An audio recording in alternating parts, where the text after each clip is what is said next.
Hi viewers, thanks for watching. Today, I'm going to talk about Sadayakko, Japan's first actress who took the world by storm. Sadayakko was born in 1871 in Tokyo. She was the youngest of 12 children. When she was 4, her father sent her to a geisha house to work as a maid.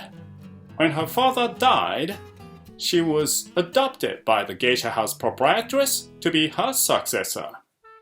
She was educated to be a geisha, but also she received training in reading and writing, plus horseback riding, which was quite unusual for geisha of the day. When she was 23, she married Otojiro Kawakami, talented yet financially strapped actor, comic, and democracy movement activist. A leader of a politically charged theatrical troupe, some of his acts were hugely popular, but he always had money problems, and creditors were after him. To get out of his financial predicament, he ran for political office twice and lost twice. And in their financial dire straits, Otojiro and Sadayakko, with Otojiro's niece in tow, attempted to flee from the sea on a raft, harboring an idea of escaping abroad. The attempt failed, but they survived, drifting to Awaji Island, western Japan. Then, a lucky break.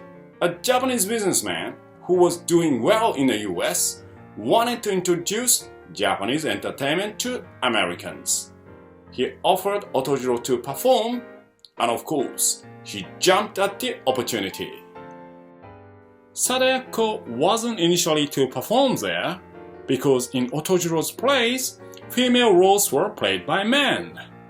But she clairvoyantly practiced her song and dance routine just in case. In the US, one thing led to another. Sadayakko was put on stage to perform, and she sure didn't disappoint. She captivated her American audiences with her great acting, song and dance, and her exotic oriental beauty and costume. From there, they went across the pond performing in London, and then to France and Belgium. Sadayakko brought down the houses wherever she appeared. Her kimono-inspired dress became all the rage in Paris. Picasso gave her performance a rave review. She in fact declined Rodin's offer to make her statue because she didn't have time, and in fact, she wasn't quite sure who Rodin was. Oh, what the heck. It'll keep. They came back to Japan and went on a second European tour. This time, they expanded their reach to Germany, Austria, Hungary, Russia, Italy, and Spain. And they received medals from the French government to boot. Returning to Japan, Sadayakko and Otojiro introduced Western plays like Shakespeare to Japanese audiences. They also founded an actress training school to nurture future talent. In those days, Japanese female entertainers, mostly geisha, were often illiterate. And Sadayakko was so struck with what she saw in the West. There, actresses were well-read and intellectually not held back. And they were, in her words, embraced by the entire society for these qualities. She wanted to bring that culture to Japan. Her thinking is not surprising, considering the fact that her early day literal training was one of the things that set her apart from other geisha girls. Then a storm. In 1911, Otojiro's health suddenly deteriorated and he passed away at the age of 47. Sadayakko was heartbroken. She needed someone who would soothe her devastated heart. She found it in a man named Momosuke Fukuzawa. He was her old love. They met when they were young during horseback riding. At that time, There was instant chemistry between them. But the man married someone else for a strategic reason. Momosuke's family name, Fukuzawa, is that of his prominent father-in-law, Yukichi Fukuzawa, who is one of the founding fathers of modern Japan. His face is even printed on the Japanese 10,000 yen bill. Momosuke was a man who made a fortune in the stock market. He felt that the share prices in the post-Japan-Russia war market were already overpriced. He sold off shares and went into hydroelectric power business with zeal. He led dam construction projects from this mountain villa in Nagano Prefecture. He was quite hands-on about the business. Sadayakko tagged along to this villa, sometimes inspecting dam construction in place of him on her motorbike. A biker chick dam project manager with international actress credentials, a combination that I'm sure is hard to come by. Their quite open extramarital relationship was the subject of a bit of social censure.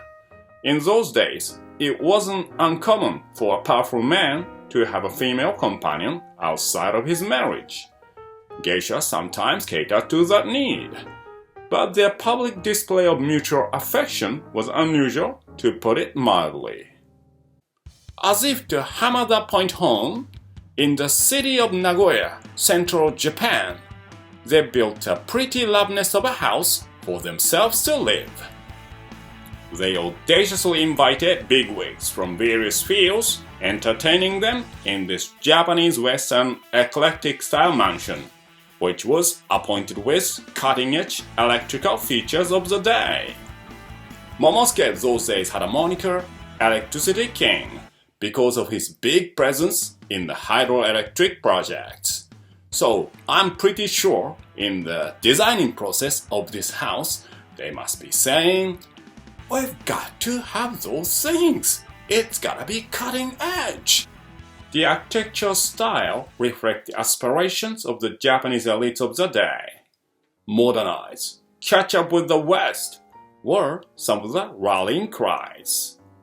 Immaculately restored version of this house is now a museum dedicated to them. Despite simmering social criticism for their open relationship, they cared and supported for each other for more than 20 years. Sadayakko fondly remembered the time she spent with Momosuke as couldn't have hoped for more. This love relationship, however, had to come to an end, as Momosuke's health started to decline in his 60s. They agreed that he should spend his final years with his family. They said goodbye to each other, holding a solemn private ceremony.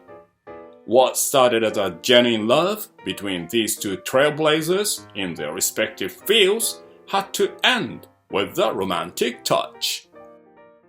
She sold the pretty house in Nagoya and used the money to build a temple in the countryside of Gifu Prefecture. She named it Teishoji Temple, borrowing one Chinese character from her name, Sadayakko. She dedicated the temple to Fudomyo, guardian deity. In the temple compound, there's a building which contains her costumes, scripts, and other mementos from her flamboyant actress days. Sadayakko ended her illustrious and at times controversial career in 1946.